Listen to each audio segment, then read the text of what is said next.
നമ്മുടെ ഈ കൊച്ചു കേരളത്തിൽ ഇത്രയും ഫീമെയിൽ ഡയറക്ടേഴ്സിൻ്റെ സിനിമ ഒരു ഫെസ്റ്റിവലിന് അയക്കുന്നു എന്ന് പറഞ്ഞു കേൾക്കുന്ന തന്നെ കൊല്ലത്തിനു മുമ്പ് ഇങ്ങനെയൊന്നും സ്വപ്നത്തിൽ പോലും ചിന്തിക്കാൻ പറ്റത്തില്ലായിരുന്നു.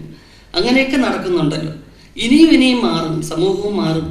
ഇവിടെ നമ്മുടെ ബഹുമാന്യരായ പലരും സൂചിപ്പിച്ചതുപോലെ ഒരുപാട് തരത്തിലുള്ള പ്രോബ്ലംസ് സ്ത്രീകൾ ഫേസ് ചെയ്യുന്നുണ്ട്.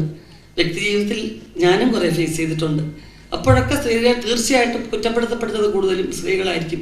ഒരു സത്യാന്വേഷണത്തിൽ നിന്നും ആരും മുതിരാറുമില്ല ആ കാര്യത്തിൽ. എങ്കിൽ പോലും പരാതിയോ കാര്യങ്ങളോ ഒന്നുമില്ലാതെ നമ്മുടെ ഒരു നിയോഗമായിട്ട് കണക്കാക്കി സ്വാതന്ത്ര്യം നാം സമൂഹത്തിൽ നിന്ന് പിടിച്ചു വാങ്ങുക എന്നുള്ള രീതിയാണ് ഞാൻ കുറച്ച് നാളായിട്ട് നോക്കുന്നത്. അതുപോലെ വളരെ എന്താ പറയുന്നത്, ഈ ഒരുപാട് അച്ചടക്കം വേണം പെൺകുട്ടികൾക്ക്, വളരും തോറും ആൺകുട്ടികൾക്ക് പുറത്തോട്ട് പോകാം, പെൺകുട്ടികൾ അകത്തേക്ക് വരണം എന്ന് പറയുന്ന ഒരു കുടുംബത്തിൽ തന്നെയാണ് ഞാൻ വളർന്നത്.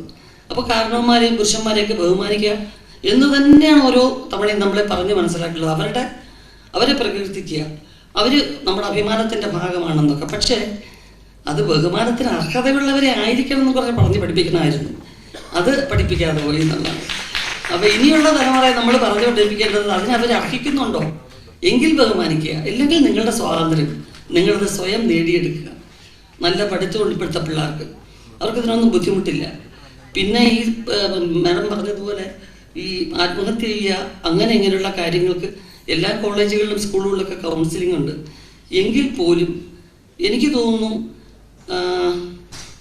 ഈ മൊബൈൽ ഫോണോ കാര്യങ്ങളോ എന്നതിലുപരി നമുക്ക് ഉദാഹരണം പറയാനും ആത്മവിശ്വാസം പകരാനുള്ള ഒരുപാട് പുസ്തകങ്ങളുണ്ട്.